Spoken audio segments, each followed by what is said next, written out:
basically, what's going to happen is, like, I'm setting up this live stream here. And the reason why this is even a live stream is because, like, I have been thinking for, like, the last, like, legitimately since the last episode of the Game Engine series, what on earth to do with the Game Engine series. Because I feel like it is like the ugly duckling. It just does not fit in to, like, the rest of my content. It's just like, and the reason is that, like, there was a time when my channel was basically just me programming. And that was kind of it. That was like 2015, probably 2016, maybe even like the way I started with like the game programming series in Java back in like 2012. You know, all of that stuff. Like, my channel was kind of like that. But then in 2017, this is a history of Cherno here. But then in 2017, I was like, you know what? Let's make some like actually high quality content. And so I started the C++ series. And so since then, that's when my channel kind of really took off. And after that, I feel like the channel has gravitated towards, in general, higher quality content. Now, what do I mean by high quality content? I don't necessarily mean, like, I'm not necessarily saying the Game Engine series isn't high quality. It is, but like what I'm talking about when I say high quality content is I'm talking about reasonably lengthed, edited videos that are fairly well made. You off? I'm off. All right, Tim's off, everyone. See you stream. See ya, guys. see ya, Peter, and See the ya, rest Peter. of that See ya, Hazel Zero team. Eggs. Now, Peter says bye. Bye, Peter. Alright, anyway, now that the Hazel team has finished our meeting. Yeah, when I'm talking about high quality content, like, I'm more talking about, like, stuff that's, like, actually concise and well edited, and, like, you know, edited and, like, proper. And it doesn't even have to be well edited, but at least, like, planned and kind of done properly. You know what I mean? Like, it's kind of like, it has to be content that's actually well produced, whether that be because it's like well edited or it's just planned for and it's like an actually structured series. It's like the ray tracing series, for example, is not particularly like, it's not like, there's not a lot of editing there, but obviously I've planned all those episodes, even though there's only two so far. You know, that's all been kind of planned, and it's a structured series, and like the C++ series is obviously like that. You know, the Hazel devlogs are kind of like that as well. And then there's like the Game Engine series where at the end of the day, like, now that it is past the point of like, hey guys, let's talk about these high level abstract kind of features and let's implement these simple systems and talk about application architecture and renderer architecture and all that stuff. Since the Game Engine series itself, like, I've basically shown people how to make a 2D game engine. Like, yeah, it's missing a lot of stuff, obviously, but in general, the Game Engine series so far does show you, and it does discuss a lot of concepts that you need to actually make a game engine, a 2D game engine at least. Right? And I mean, the episodes even implement, like, Box 2D and all of the kind of, you know, 2D physics, and I mean, we don't have a scripting language there, but I did show native scripting. So, like, a lot of it's kind of there, right? So now, like, what are we dealing with at the moment? Well, I think what we're dealing with at the moment is we've moved past the kind of like, all right, let's kind of, you know, produce this kind of game engine series that where every episode will focus on, like, you know, it's going to be a concise representation of like how to implement an event system, how to implement, I don't know, Box 2D physics, how to make, like, you know, mouse picking work, how to you know, have a scene hierarchy panel and like have an entity component system.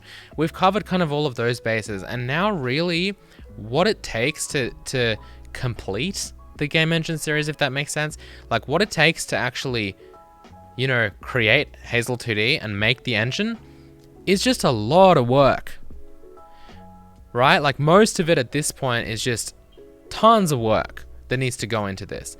And the problem is, you guys like that, like, and I mean, I'm saying that it's a problem because it doesn't fit in with the rest of the content on my channel, but it's a problem in the sense that, like, whenever I try and make those episodes more concise, like when I showed the diffs and then I kind of just explained what I did, but then if you want to read the code, look at the diff and then you'll learn that way. People are like, no, don't do that. We want to see you type every character. And like, that's cool, I get that, but it's just such a niche audience that it really doesn't fit in with the rest of the content on my channel. So what I've decided to do, but like, and the thing is, like, at the end of the day, right, like, I could definitely cancel the Game Engine series, right? Like, I mean, apart from physically having that power, I also, like, don't, like, I could say that series is done. But the thing is, I genuinely want to make a 2D game engine where all of the code is shown in videos like it has been thus far, and ship a game. Like, that's at this point, it's like a life goal for me. Just because I think that's a really cool thing to do. Hey, I made a game engine from scratch. It's kind of like Handmade Hero, to be honest. Except we're making an entire engine, and then we're going to make a game with that. And I don't know if the game... I guess we will probably show the creation of the game. And, like, I'm going to collaborate with Tim, of course, on that. And then Peter, who probably doesn't know anything about this yet. But, like, you know, I think we will actually end up making and shipping, like, a 2D game on Steam made in Hazel, the public, free version on GitHub. Right? That is legitimately one of my life goals now.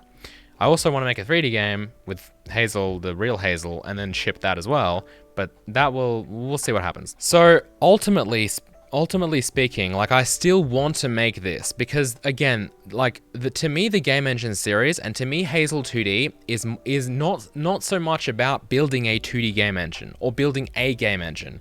It's more or less showing that process, you know? And of course, the scope has to be kind of reduced for that to happen, because game engines are not built in like a media format where, like, it's like an episodic series, you know? That's not how software engineers work. They don't show everything they've done and then somehow also make that entertaining and educational. Like, that's really difficult, right? So it's, again, that is kind of the main goal. And then secondary goal is actually to make something reasonably, like, you know, like, I want to make a fun game, obviously, with this engine and ship it. I don't want to make a pile of trash and just be like, oh, well, you know, guys, I had to show all of it, so therefore I've made a bad game, but whatever. No, I still want to make something that's good. It's just that, like, at the moment, like, I just don't see, like, I mean, there's a few things going on here, but ultimately I don't see a way to do this with the current kind of format, maybe, of the series. But also, again, I don't want this to become like Hazel 3D or anything like that. I like this kind of public, open source version of Hazel being an actual viable product for people to use. And I have, like, a lot of plans for Hazel, like, 3D as well, right? But for Hazel 2D, which is what we're talking about here today, the game engine series, I think, like, at the moment, our goal is going to be to basically follow the video that I made, right? I made a video. Let me see if I can find it here. I made this video, everything you need in a 2D game engine. And it's basically like this whole planning thing. And that was back in, like, September last year. So that was quite a while. That was quite a while ago. But this covers, like, basically everything we need to actually be able to ship a game and create a game, actually, in 2D. And so what I want to do is I want to kind of go through all of this stuff, right, that we have to do to make a 2D game engine, and then ship a game, and then make a game, right, and then ship the game, because that's going to be cool. So that's why, like, I want to, ultimately, that's where I see, oh yeah, and then the scope of the game is going to be something, as I mentioned in this video back in September, it's going to be like Hollow Knight, right? So I want to make a game that's capable of being like as in this 2D game engine. So Hollow Knight's made in Unity, and obviously Unity has, like, a lot of fancy stuff that you could say, Unity's not a 2D engine. So when Hollow Knight, like, the way that Hollow Knight's made, it's really made in, like, a 3D environment, and it's also made with a fair few, like, post-processing effects. There's particle systems going off, right? Stuff that you might not expect to find in a 2D game engine. So it's kind of like a 2D plus game engine. Why? Because, or a 2.5D, but I don't really want to call it that. Because, like, the world is obviously layered in 3D, and that's why you get that natural parallax effect when you walk, is what I meant. When you move around levels, you get that natural parallaxing. The particles, like, everything exists within 3D space, which is how we've made Hazel 2D so far, even though it's a 2D kind of thing. 2D really just means we don't deal with meshes. We don't deal with 3D geometry, and we don't deal with 3D physics. But the world is still 3D, and you can still lay that out however you like. And so I guess, like, what I will, like, it's good when thinking about the game engine series moving forward. I think it's good to kind of think about how do we define the end of the series? It's kind of like designing an actual like TV show, I guess. You probably want like an arc. Well, a lot of times they only have an arc for maybe like one season, but ultimately, what is the arc for the whole show? Like, what's going to happen at the end? And so for me, what I'm kind of picturing right now is when we can legitimately ship a game, create and ship a game that kind of has the same feature set as Hollow Knight, just because I've arbitrarily picked that game because I love that game. That's when the series is complete, if that makes sense. So that's what we're gonna gravitate towards, and we have a lot of decisions to make when it comes to the technicalities of this thing, and it's going to be a huge journey. And that's why, again, I don't want to try and make it concise, and like as I mentioned earlier, you guys love seeing the actual code, right? Me writing out every single line of code instead of just showing diffs and doing the development offline. And so because of that, I've decided that instead of trying to adapt it to be like some kind of thing that fits into my channel, why even have it on my channel?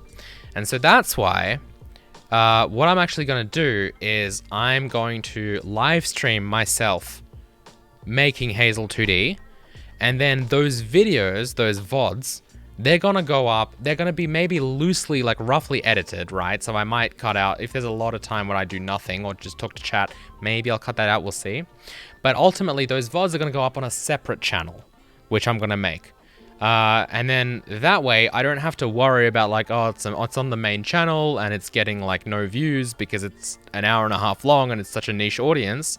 And so that's kind of bringing down the rest of my videos because of the way the YouTube algorithm works. So instead of kind of, you know, trying to fit that into the main channel, what I'm going to do is I'm going to make a new channel. And this new channel is basically going to be Cherno long form content. That's not the name of the channel, but that's the contents of the channel. It's just going to be like Cherno doing his thing. I don't know why I'm talking third person. Me like programming or doing whatever I am, but like long form content. So like 45 minutes plus probably videos, like however long, you know, if I'm working on Hazel 2D and something takes an hour and a half or 2 hours long and it's all on a live stream, that's going to be the video. It's not going to be like, let's go with 20-minute episodes or whatever. It's just going to be, yeah, kind of like Cherno Uncut. I actually already have the name of the channel, but I'm not going to, that's going to be the like where the Game Engine series is going to go. It's going to move out of my main channel into a new channel on YouTube. And it's essentially going to be VODs from live streams because again, what I was doing before, again, like I've gone through so many, like, there's been so many evolutions and so many generations of the Game Engine series, I feel. Like there was a point where I think the last thing we were doing kind of was we were live streaming myself implementing the code in a dev branch, learning about how to do all that stuff, which a lot of people found really helpful. And then I would take that and I would redo it again offline while filming it. So it would be obviously concise because I know what I'm doing because I wrote it on a live stream, but I would re-implement it again, explain it all, record that video and post that. And like, I mean, to be completely honest with you guys and to be transparent with you, that is a waste of my time and it's a waste of Studio Cherno company money because the Game Engine series does not make enough money from like the amount of views it gets and everything to justify me spending so much time on it. It just does not. So at this point, it's almost more of like a passion project. It's kind of like, you know, there's obviously like, I'm very grateful for the support for the series in general. And there's a bunch of Patreon supporters who just are supporting me because they want the Game Engine series. And I understand that. But in general, like if I break down all my financial stuff that the business makes, like the Game Engine series is operating at a loss. I'll put it that way. And so that's fine because I obviously am not making Hazel for the money. It actually started just for fun and then now it's become like a business and a studio and all of that stuff. But at the end of the day, it just means that I have to also find a way to spend less time on it because obviously there's real kind of Hazel that needs development. There's other videos like the ray tracing series that need to get made. And then obviously we want to make a game at some point as well with Hazel. And there are other educational videos that I really want to make for the main channel. So at the end of the day, again, doing stuff twice and trying to do that doesn't make any sense, especially because so many people always leave comments being like, I love the debugging process. It's so nice. I just feel like at this point, the audience that really enjoys the Game Engine series, that niche audience, that small audience, they probably also enjoy the live streams and like the kind of the actual real world development process of the engine. I think that if you just want a 5-minute tutorial on how to implement something in a game engine that also somehow also shows all of the code that got into it typed in front of you, like that's just ridiculous. So what's going to happen is these live streams, I'm going to try and do one live stream a week. I can't promise anything. I don't know what this is going to be like. I really don't. Like, I'm going to try and commit to that, but we'll see. We'll see how it works out. Then the live stream will be lightly edited, trimmed, not really at all, put up on that new channel, and that will be the new Game Engine series. And we are going to together, work on this kind of open source 2D version of Hazel, and this is going to hopefully end up manifesting itself in an actual game that we ship like on Steam. That is kind of my commitment. That's hopefully what's going to happen. To summarize my long rant, basically all that's happening really is Game Engine series becoming more of like a live stream and a chill thing of just me literally doing the work that it takes to make Hazel 2D. That's the new Game Engine series, and the videos are going to go up on a separate channel, not on my main channel. That's basically what's changing, okay? So, yeah, like the only people it's probably going to upset is people who wanted more concise, less kind of drawn out videos, because again, this is just, it's going to be ultimately just like a live stream. So because of that, like if I just genuinely do not know how to do something and I have to work it out and I have to do trial and error or whatever, you're going to see that. Like that's just going to be the video. So that's the way that it's going to be. Maybe monthly recap video on the project on the main channel. Yeah, I think we will have that. It's not going to be monthly, but maybe like every like quarterly or like twice a year or something. I might be like, hey guys, look, here's my other channel where I'm making the Game Engine series. This is what we've achieved so far. This is like kind of like a summary. Maybe something like that, yeah. I'm Blue on Twitch. Was gonna thank you for the 2 months. And what was your message? Been watching your videos for many years now. Grateful for all the knowledge and experience you've shared. No worries, man. Appreciate the support. Xerox also said, I think a key decision is whether you want to be able to do 100% of everything in the editor or whether some degree of coding in C++ is acceptable. Well, like there's going to be a lot of stuff that I want to be able to do in the editor, and there's also going to be we are going to integrate C# into that, which actually Peter's kind of going to be in charge of. So that's why I don't know if I think I have mentioned this to him at some point, but all of he's kind of he's one of the areas that he's in charge of in Big Hazel is scripting. So whatever he's decided to implement there, he's basically going to have to, I mean, I roughly know how it works, of course, and I did do the first iteration of the C# scripting engine, but he's changed it a lot. Whatever is there, we're going to kind of bring that scripting engine over into Hazel 2D. So Hazel 2D will also use C# for scripting. And that will kind of be based on that thing, yeah. Discussing the goals of the project, like I kind of want to, I like the idea of creating 2D games in a 3D environment. So again, like using Unity and creating like a 2D game, but it's not really 2D. It's just like you're using 2D textures, obviously, that you've drawn. And again, I gravitate back to Hollow Knight, because that's just such a good example. All of these textures, all of this stuff is all 2D, and they're essentially like, just being drawn on quads or tightly fitted geometry, whatever. But the point is, it's kind of that geometry is two-dimensional in a sense, but it's in 3D space, and you can still have like all your particle effects, and because they're kind of spaced out in 3D space, you still have all of that natural depth and parallaxing, and I think that's really cool. And if you look at something like this frame from Hollow Knight, like you know, there's so much stuff going on, which I think I talked about in this video, but like there's so many engine features that you need. Like there's a lot of lighting effects going on, post-processing effects going on, there's particles, and you know, just like, you know, UI obviously, and like the stuff that the engine has to reasonably support for that is still huge. So that's why like a lot of people, you know, hear, oh, it's 2D engine, like whatever, that's easy. Like, yes, 3D engines are definitely more complicated than 2D engines, but 2D engines that are not just like a pixel engine or a 2D framework, like real kind of 2D engines that are capable of making something like this, they're extremely complicated because there's a lot of crossover with 3D. It's, again, like literally the biggest things here are just we don't have 3D meshes and we don't have 3D physics.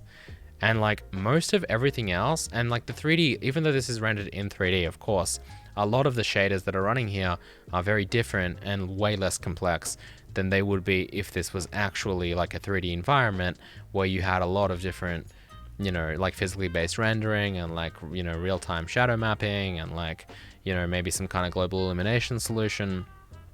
You know, all of that stuff it adds a lot of complexity versus this. Thanks, Pete, for 12 months. Yeah, damn. But yeah, like, you know, again, 2D engines can be capable of being very complex. And you know, I don't know exactly what game we'll end up making. I'm just setting Hollow Knight as kind of like a visual benchmark for what I want to be able to achieve, just because that will kind of drive a lot of the features, I think.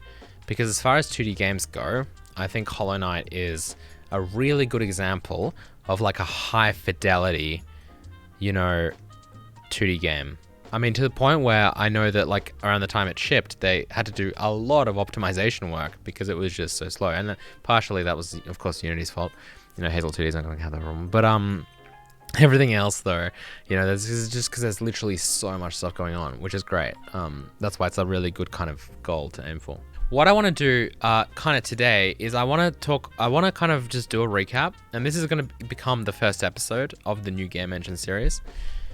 The new Game Engine series again. Hey, Limgi, thank you for the $5 donation. Watching a video since Sparky Game Engine, nice job. That's a while, man. That's like 7 years.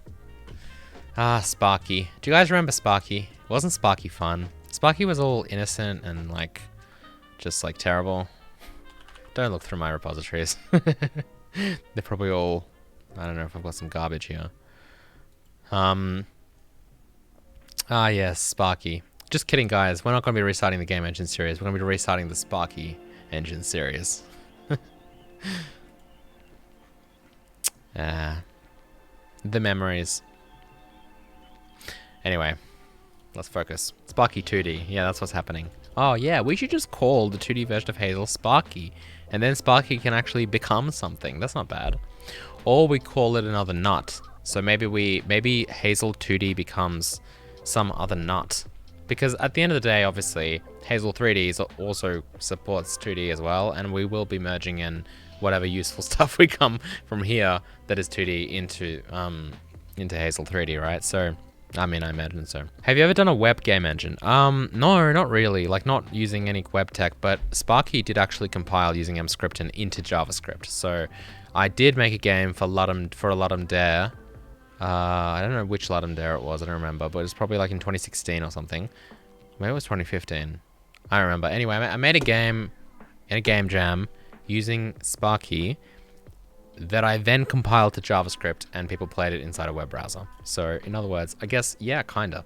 My name is Cherno, and then I have the Cherno logo, which is a C, then I have the Hazel logo, which is an H. And so it's kind of spelling out Cherno. So I just need to come up with other projects that are like E, R, N, and O. So E. So it has to start with E. So we need a name for a game engine that starts with E. Anyway, I'm joking. I'm not going to rename this now. But ultimately, maybe it would make sense to allow 2D Hazel. It's just that, like, people know what Hazel is now. You know, I've kind of built this project up. We've got 7.8 thousand stars on GitHub for a non-working game engine, which is pretty decent achievement, I think. So I feel like changing the name now is going to be a bit annoying. So let's kind of do a recap over like what on earth is going on here. So the thing is, guys, like I don't know if I should talk about this now or if I should save this for like when we actually, because my plan was for this comeback episode. I mean, I'm enjoying chilling with you guys. I don't know how this is going to translate to my YouTube audience though, or like the on the new channel, because obviously if you weren't here on the stream, it's probably not as fun just seeing all of this just Q&A stuff. So maybe this is kind of the stuff I would edit out of those VODs that go on YouTube, but I don't know. We'll see how we go. Because again, this series is really kind of about the community. So whatever you guys kind of want, that's what will happen. The way that Hazel is set up, and the way that it was initially set up, is my initial plan was, you know what, guys, like, let's not worry about graphics for a while. Let's put that on the side burner, or on the back burner. What is on? Oh, I was gonna say on the side, I guess. Let's put that on the back burner, and then we'll kind of just make the rest of the engine. But the more I think about this, the more I think that there is absolutely no way we are going to realistically ship a game with OpenGL, I think. Because keep in mind that this is a fairly long-term project. Like, it's not like we're going to ship a game at the end of the year or anything with Hazel 2D. It's going to take a while. So by the time we get to shipping, I feel like we're just not going to be able to, like, you know, we're not going to be able to realistically keep using OpenGL and expect the driver support to be there. I'm imagining like a world where that's going to be bad. So that's why, like, again, you know, I mean, chat's already getting this, of course, but like, I have this dilemma now where I kind of want to switch to Vulkan, but I don't really, because I feel like the game engine series so far has been 90% graphics. But I don't know, maybe that's good. Maybe people enjoy that. I don't know, maybe people would like to see the switch to Vulkan. And the thing is, now that, like, I mean, I've been using Vulkan since before Vulkan was officially released, but you know, it's really the last kind of year and a half or so that Hazel 3D has had Vulkan. Like, I feel fairly comfortable to completely, like, I kind of understand. I feel comfortable saying that I understand Vulkan now, which is it took like 7 years, but we got there. And so that's why, like, I don't think it'll, like, realistically, especially for 2D. Well, okay, from the Vulkan side of things, there's not going to be, like, we're still going to basically use every feature that we use in Hazel 3D. Because obviously, since we are going to have good post-processing, as an example, you know, we are still going to require, like, obviously, compute pipelines and all that stuff, right? We are still going to probably do asynchronous compute work and therefore require, you know, the use of, like, semaphores and fences and other synchronization primitives like memory barriers and whatever, right? Like, we're going to probably cover all the bases.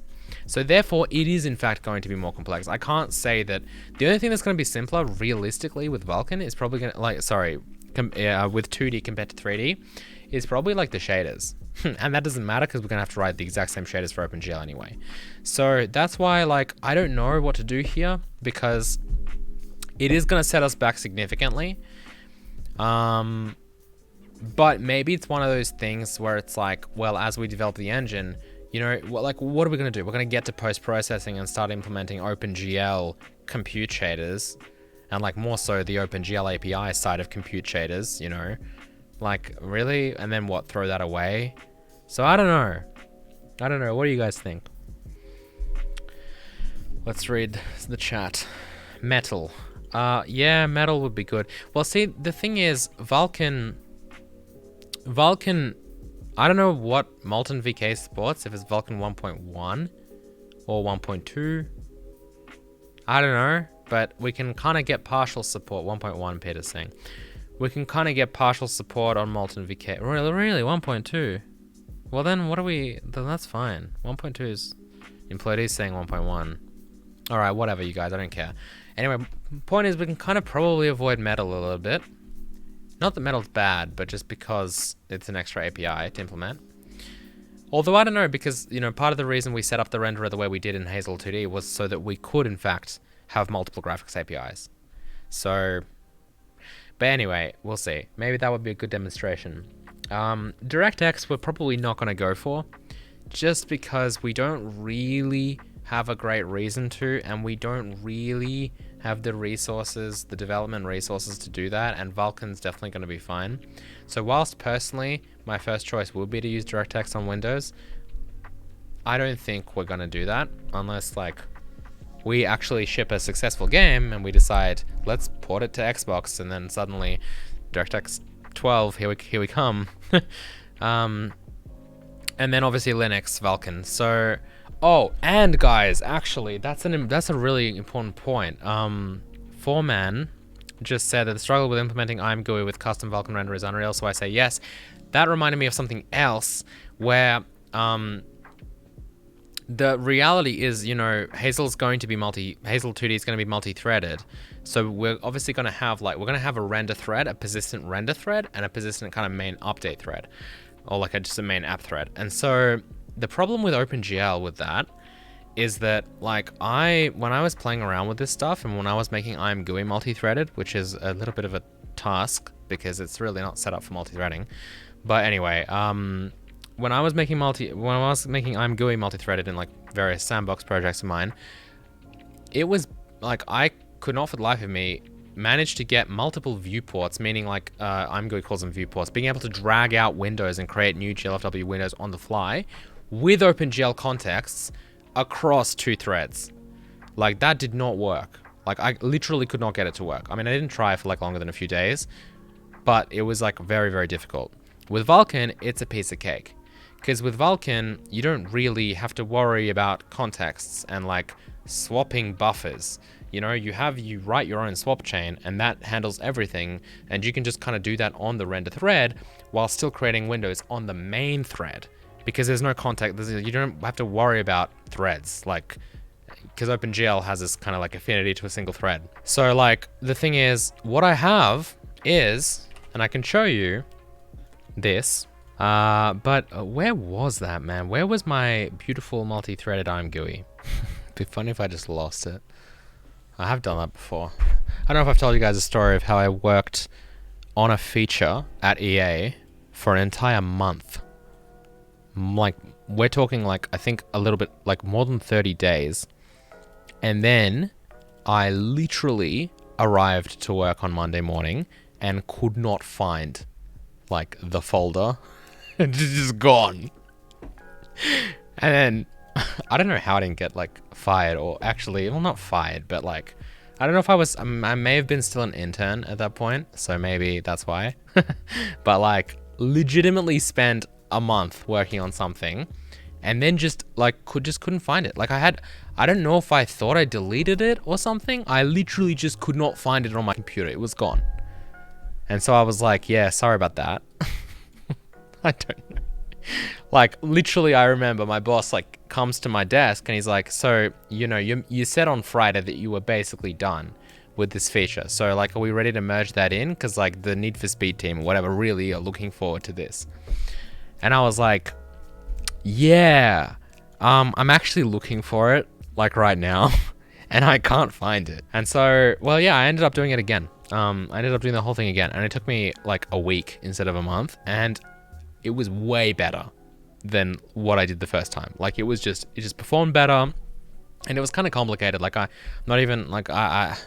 don't know, I could explain it, but it's probably not that interesting. But anyway, long story short, it was like some kind of light mapping, a third-party middleware light mapping kind of global illumination tech that we were using that obviously, like, you know, took in the scene description, generated textures. But the problem is they couldn't preview that in the editor they had at the time. And so what I did was I somehow magically, using TCP sockets or whatever, hooked in to the textures as they were being generated and displayed those light map textures within the editor, and kind of automated that whole process so that as the lighting gets built and whatever, you can just go back to your main editor and you can actually see like all the correct light mapping. Like you can see the lighting in the editor instead of being able to just see like a flatly lit view, which is what they had for like, you know, when they were making the Need for Speed tracks or whatever. But I think I was like, at that time I was building a bit of credit for myself, because before that, what had happened was so again, the Need for Speed team, they had these giant tracks laid out in their little editor that they were using, which was for like a custom mobile engine, because it was Need for Speed No Limits, mobile game. And it was literally like running at 15 to 20 FPS. And this was like it wasn't even lit. It was like kind of flatly lit, track that they could fly around with level editor. And what I had done was I was kind of like, oh, why is it 20? No one asked me to do this, but I was like, why is it 15 to 20 FPS? Because again, I opened up the editor to start working on the light mapping stuff that I was supposed to work on. I opened up the editor and I was like, why is this 15 to 20 FPS? So I did some profiling and I like thought about it for a very long time. And the editor was written in C#, but it interfaced with the C++ engine using C++ CLI. And there was just like, I don't know why, but basically on the profiling, like apparently all the time was spent like calculating world transforms, which is a common trend in game engines actually. But calculating like the world transform matrices was taking a lot of time. And it turns out it was happening because for some reason in C# they were doing certain things using like a switch statement to access memory instead of using the unsafe keyword in C# and doing some like memory offsetting to like retrieve certain components, or I don't remember the details, but something like that. And so I switched it to that and it literally went up to 60 FPS.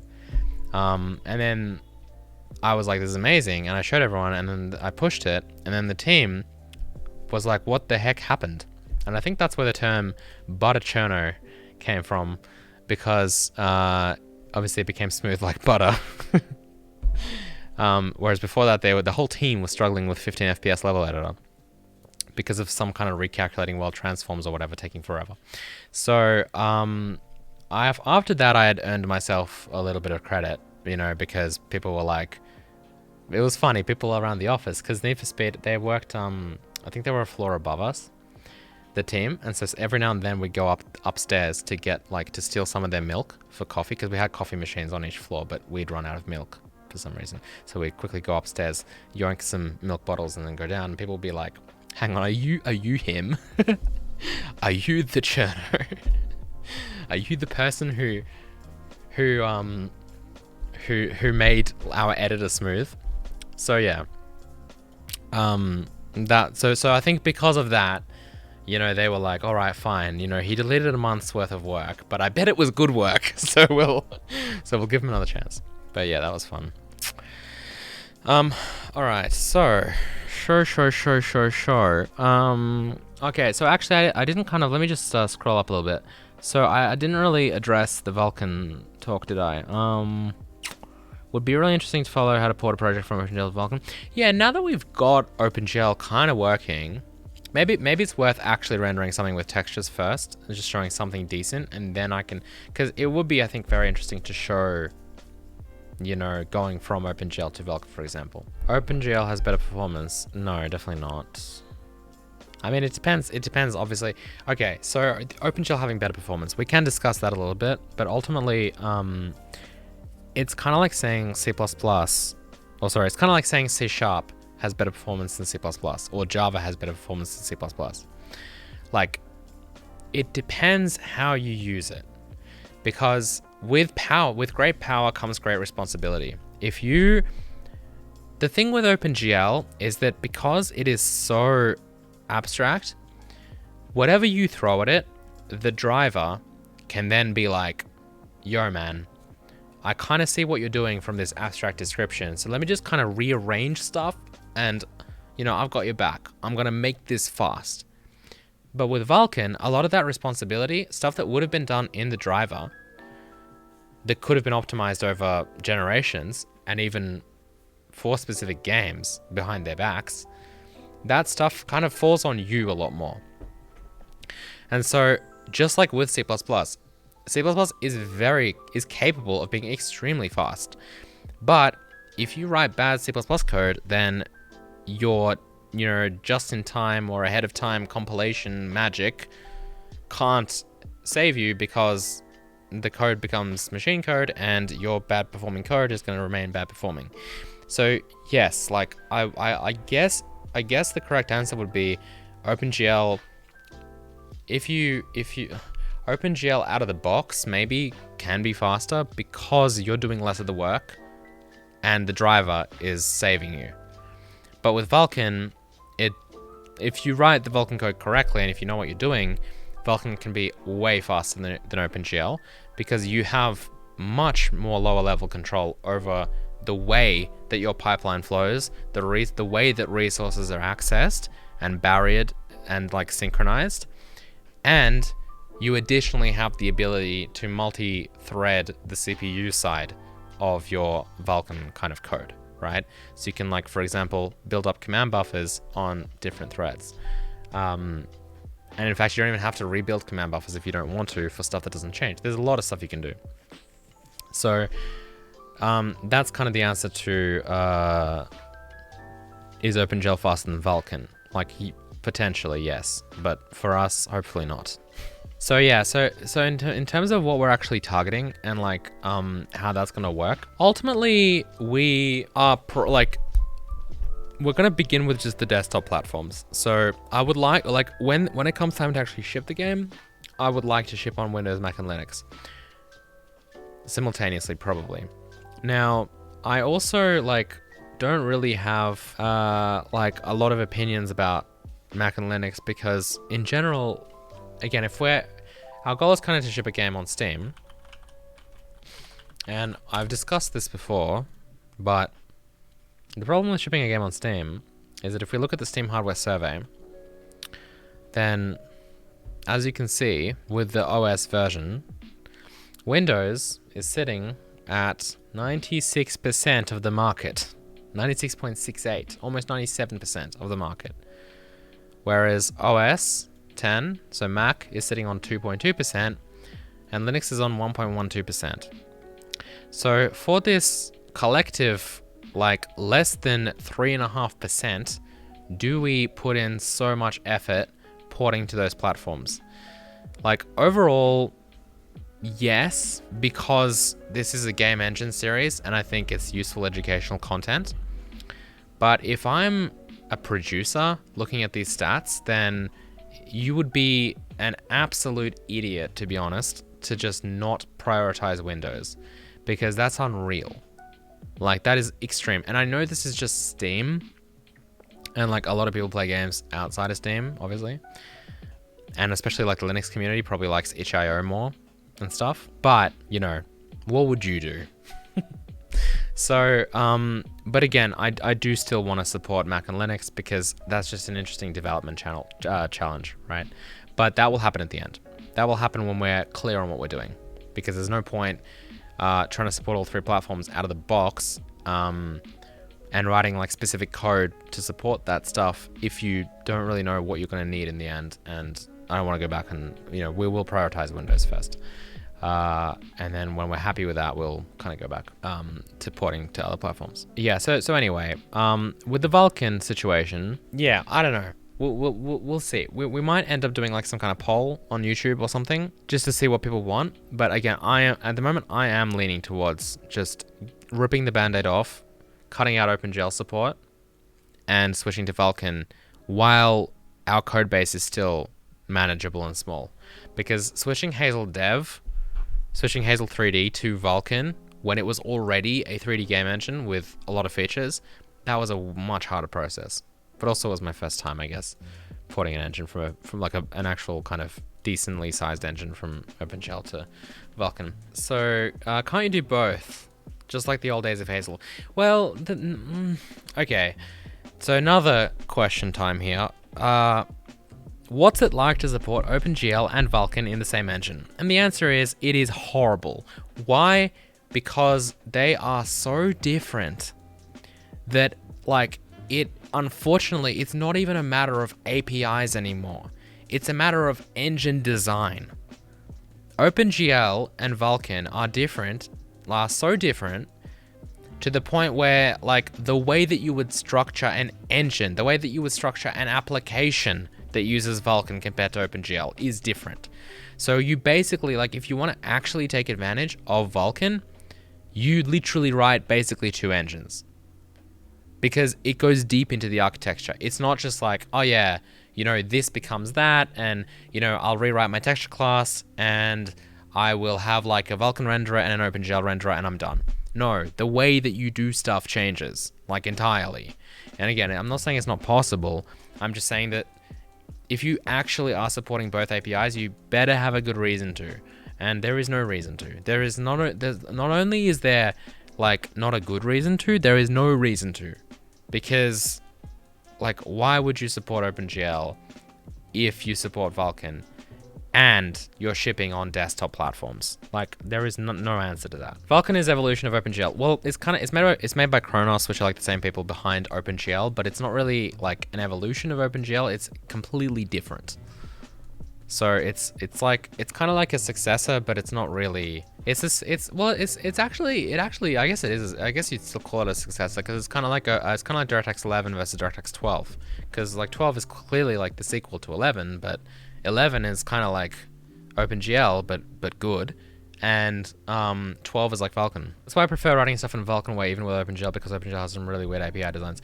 But that's true, but it's very limiting to try and do that, right? So again, like specifically talking about threads and stuff, like you can't multi-thread OpenGL. Like OpenGL has to be on a single thread, even if that is not your main thread, but it has to be. Actually, I think on Android it used to have to be on the main thread. So it's funny because like the mobile engine I worked on at EA called Osiris, we had a multi-thread engine design and we had OpenGL running on a render thread. And I think on Apple platforms, I mean, on Apple, we later switched to Metal, but for a while it was OpenGL, yes, before they introduced Metal with the iPhone 5S, I think. I think Android or some Android devices or something, but basically they needed OpenGL to be the main thread. Like you couldn't switch OpenGL to not be on the main thread. And so we had to basically do a little switcheroo where the main thread was really the render thread, and then the additional thread that we created would be the main thread, kind of the app thread. So yeah, just lol, basically. Supporting is not the same as taking full advantage. Well, yeah, but like if we're kind of designing, if we have a small code base for a 2D engine, which we want to make a good 2D engine out of, and there's no reason to support OpenGL, then why wouldn't you switch to Vulkan and take full advantage of that? Or at least have the ability to take full advantage of, because you don't have OpenGL holding you back. It's kind of like when game companies decide to drop support for previous gen. The games just become better because they don't have that stupid last gen holding them back. How about a software renderer for Raspberry Pi gaming deving? Nah. Actually, Tim and I were joking around earlier about how funny it would be to, like, for a little joke video, kind of, buy like a really old piece of hardware, like a really old computer, and then port Hazel to it, kind of. And really, it would obviously be not really porting Hazel to it. It would be like, let's see what we can program on this retro piece of hardware. So that kind of rings a bell. I mean, Raspberry Pi is not really retro, but it is low powered. I'm wondering, do you need a specific rendering API for mobile games? Or is it possible with Vulkan do some magic? I don't know if you can run Vulkan on like iOS devices. But Android uses Vulkan. Well, it depends on the Android device, but I think most of them probably by now, surely. I've been out of the mobile game since for 3 years, so I don't know. Or probably more, actually, 4 years, because I left EA 3 years ago, but I worked on Frostbite for a year. So the mobile stuff that I worked on was for the first for my first 3.5 years of EA. Yeah, that's actually a good point. Yeah, true. That's another great thing about desktop development. You don't have to worry about different CPU architectures. So this guy, we had one of these guys in the office. Yeah, so in 2017, we definitely had this in 2016. Oh, that's a refreshed version. And then this had Tegra X1. Yeah, which is ARM, actually. Okay, so that was ARM. What was the Shield tablet? Yeah, Shield tablet. We had this as well. This was a decent thing. Oh, dude, I am in a video.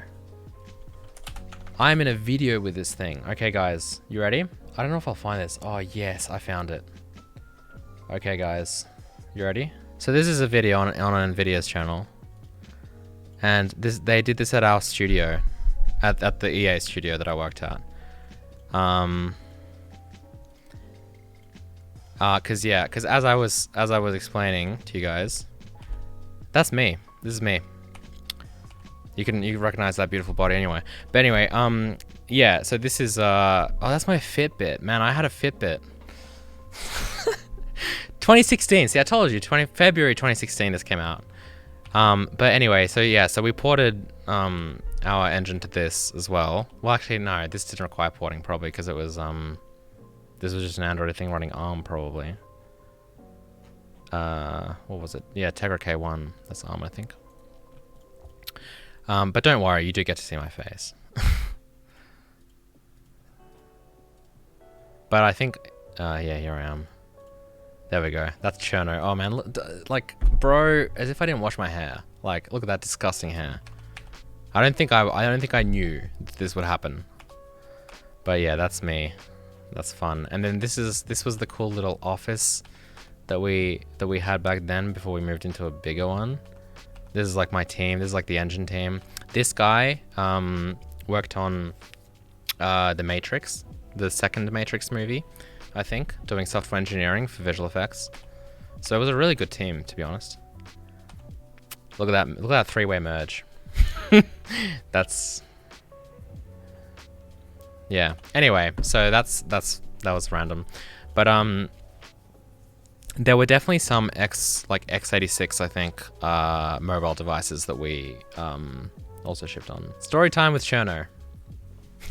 Yeah, and the goatee, I regret showing you guys that. Hey, Dusty, thanks for the sub. Not gonna lie, you guys are more, you guys are a lot more enthused about this than I thought.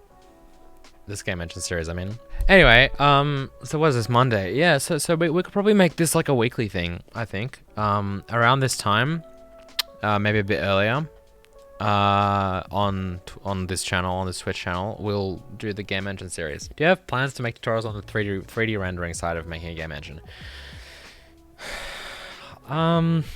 Yes, like I am kind of working on some educational content for that kind of stuff as well, but it's really low priority because there's just so much stuff I want to do. Like I'm at the point in my life where I kind of want to actually make stuff, you know, like education and stuff is also my passion, and I love to like obviously teach, and this is kind of a lot of what my channel is about, but I also want to actually practice what I preach in a sense. I want to actually make stuff, you know.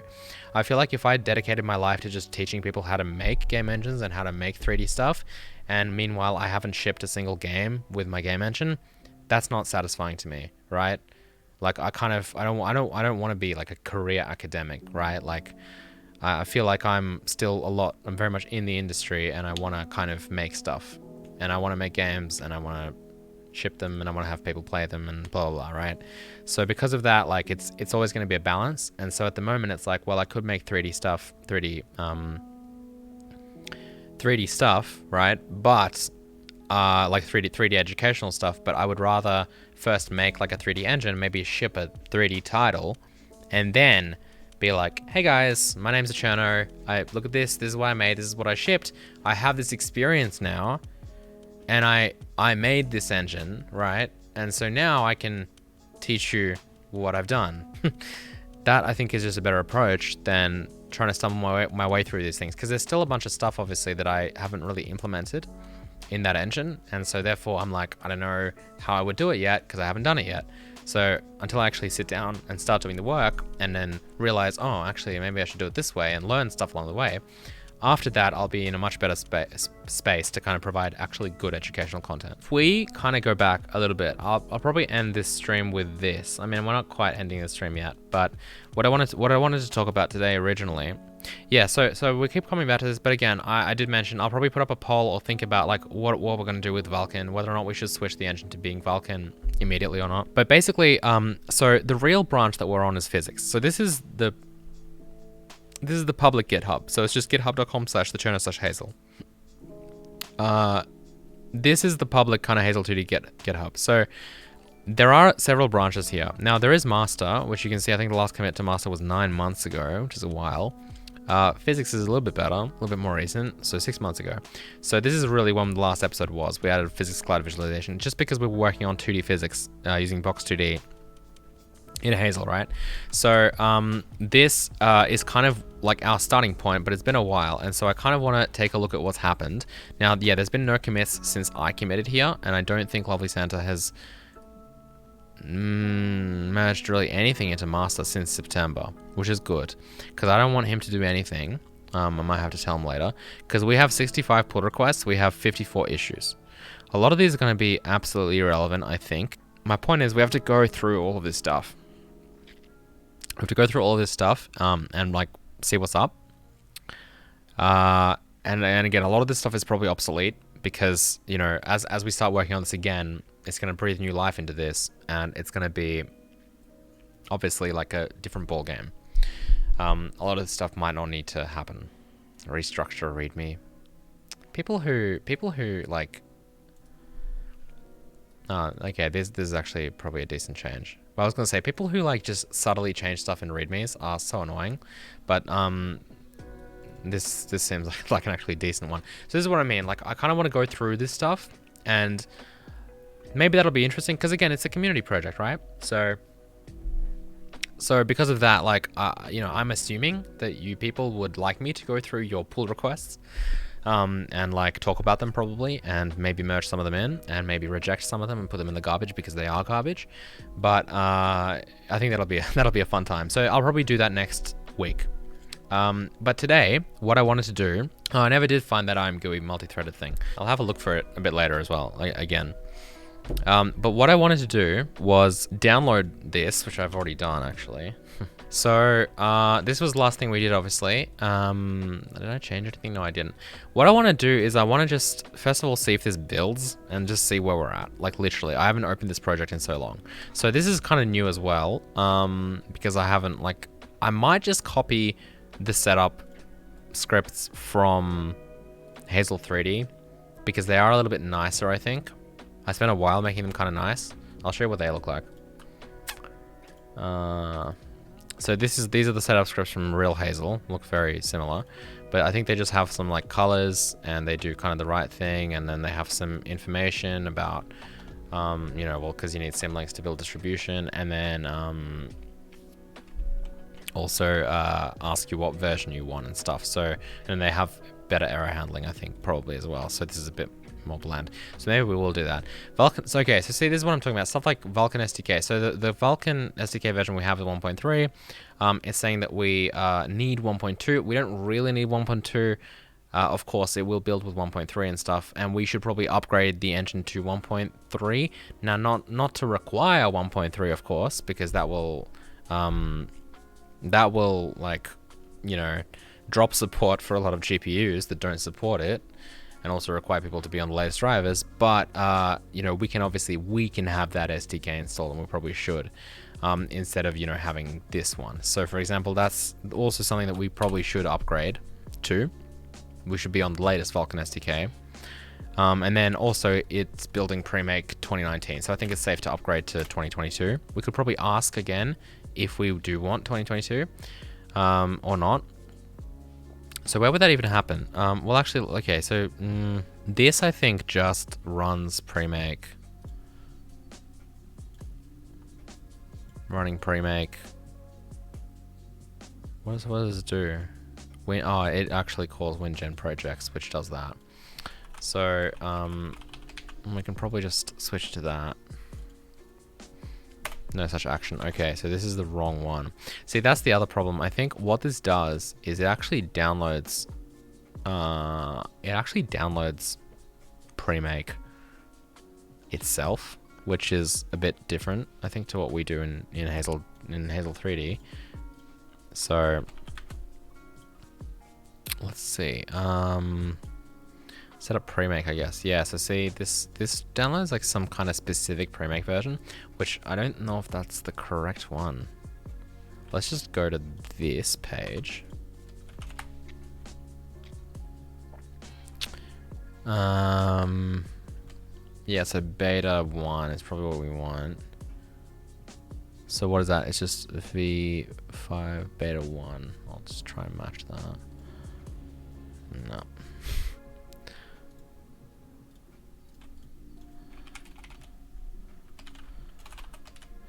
So... Oh, this is so confusing. Okay, I think this is how they... I didn't write this, by the way. Oh, that's the source code. But I'm assuming it's going to be in the same format. Wait, do they have binaries for this? Well, it's here. Okay, so let's try that. So how does it check if Premake is installed? Oh, okay, so we'll just delete the Premake 5 thing. That's I guess that's what it downloaded. And then if we're on setup, yes. Okay, no.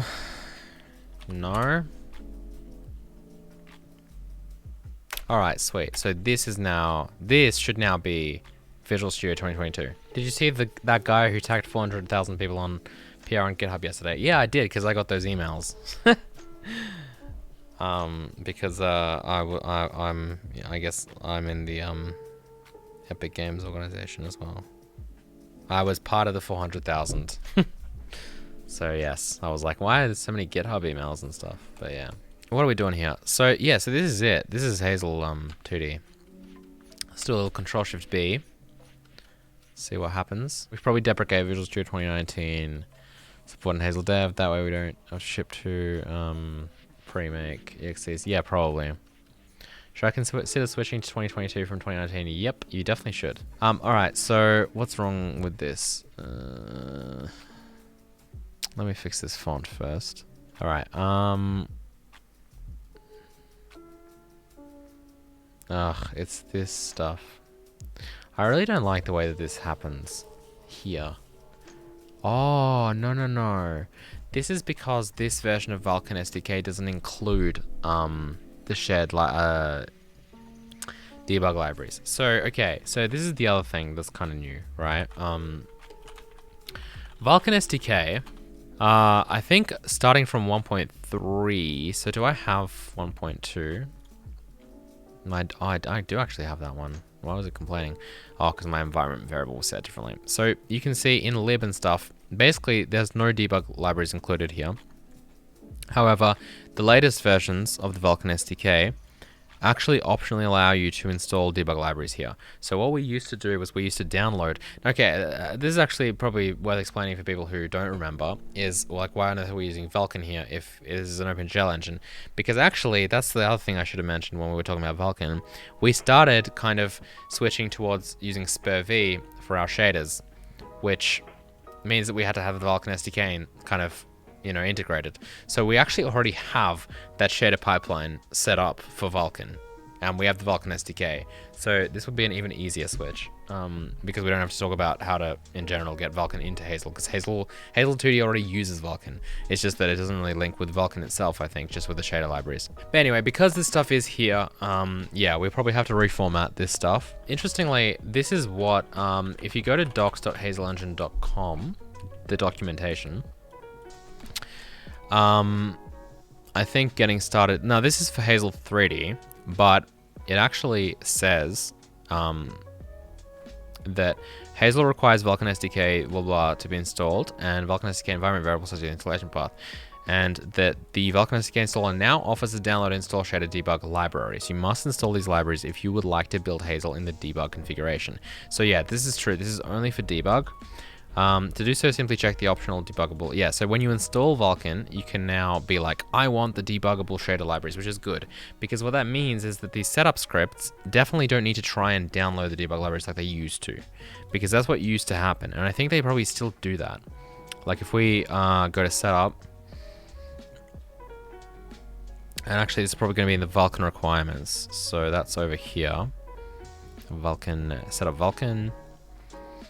Yeah, so say we have a Vulkan directory, a local Vulkan directory, and this is where we're going to get the, yeah, so say check Vulkan SDK debug libs. So that's this. So this actually goes through and tries to like retrieve the Vulkan SDK like debug libraries. So it's going to download them from the path and unzip them and all that stuff. So it does not need to do that locally in our actual Hazel directory anymore, because inside the kind of, if we just install the Vulkan SDK on our computer, then we can build this from that kind of global, you know, location, because they're now shipped with debug libraries, if that makes sense. So that's ultimately what we have to do.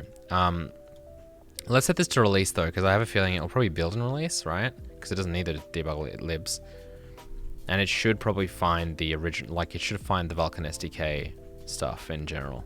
Yeah, Gold Sphere, to answer your question, Peter's already answered it, but yes, the Game Engine series will be here, live streamed on Twitch, and we will be uploading the videos. Like, I'll record them as well, and I'll upload them to not my main channel, but a new channel that will be kind of for longer form Cherno content, because it's going to be a lot more chill. Alright guys, look at this, Hazel 2D, it's open. Brilliant. In fact, we probably still have our scenes. So yeah, so you can see definitely a 2D engine. So this is what I mean, like 2D and 3D space, right? And same with this, right? We are kind of in that 3D space, and obviously if you use a perspective camera, then you can just kind of make this stuff go away. Now I think we can probably, if we hit play, we'll see it, right? And I think we can even, so this is pretty usable. Not bad. Orthographic. I think it's probably just in the wrong place.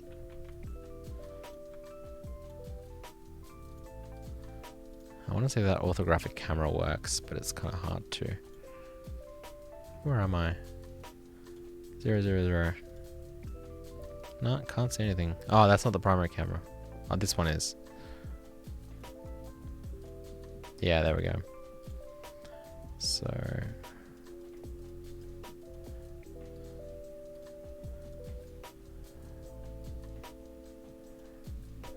eight's probably 2. I keep pressing the wrong one.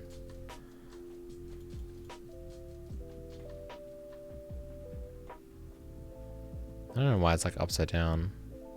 Oh, it's not actually upside down. But yeah, so there's your orthographic camera, and you can see they're the same size. So that's like your traditional kind of 2D game ping, right? And then of course, if you make it perspective, then it's going to be, the objects further away are going to look smaller. So you kind of have that, you can have that kind of parallax, you know, effect or whatever with like backgrounds, you know, and then obviously as you kind of move through the background, you know, objects that are further away, like this background, not that you can tell here because there's no texture or anything, will move kind of like that. Actually, we could, I think textures do work. Yeah, so there's our checkerboard, there's our Cherno logo. We can set it to white so it doesn't do that. We've got blending even works. And I think we can even tile it. Look at that, man. This engine's great. What are you guys talking about? Brilliant engine. So, yeah.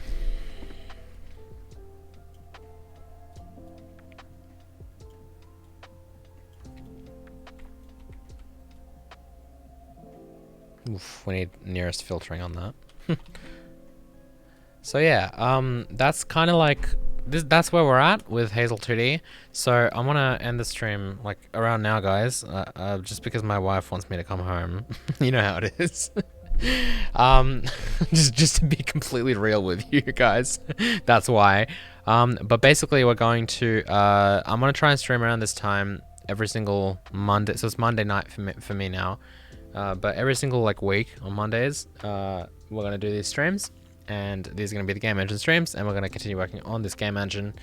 And yeah, the videos will be uploaded to YouTube as well. So this was kind of like an introduction slash chill stream slash let's talk about what's going on, and kind of the future. But again, like the big thing we have to decide as a community now is whether or not we actually switch to using Vulkan instead of OpenGL. Actually, since you guys are here, and we have like about 400 people here, I want to do a little poll just right here on the stream of like basically should we switch to should Hazel 2D switch to Vulkan. So I'll just start a poll here, and then like this is just a preliminary poll just to see what's up. Now how do I, can I pop it out or something? Okay, so far it's pretty Vulkan heavy. Okay. This is just to give me an idea of what to expect, but I think I will do probably like a real YouTube poll or something. Well, I don't know. Actually, yeah, well, this is the thing though. Like, I don't know what to do because I feel like the only reason I would really do a poll at all is just so that I can be like, hey, well, this is what the community wanted, you know.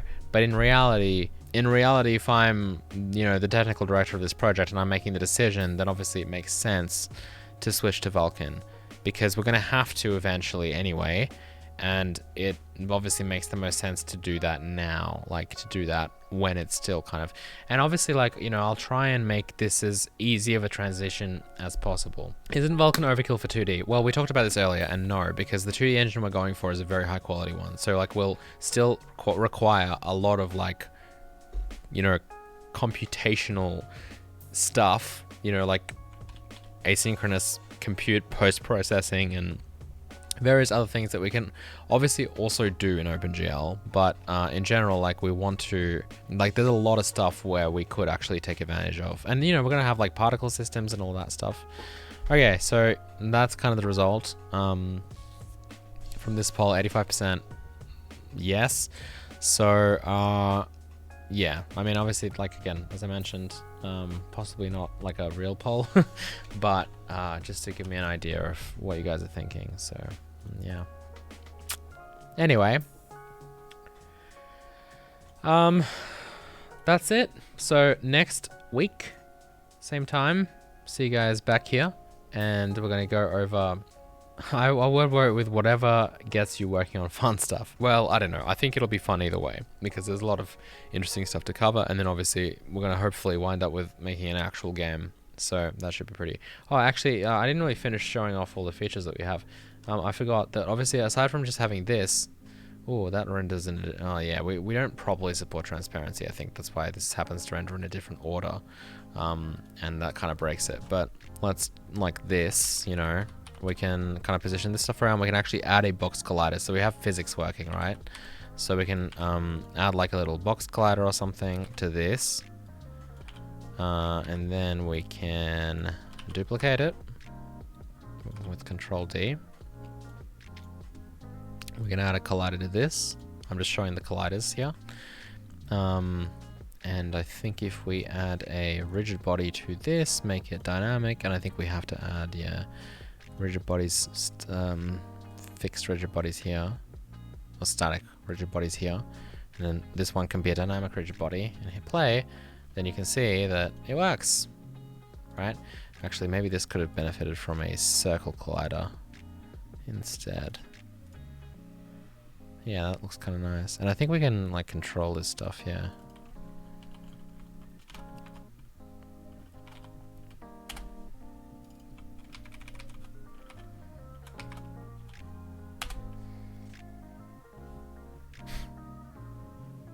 That's fun. And if it was actually transparent, it would look even better. Oh, that... Oh, no, it's just it shifts, I think. That's why it kind of looks weird. But yeah. So yeah. Yeah, the content browser looks like garbage compared to Hazel. Real Hazel. Cool. Yes, we're using Box 2D.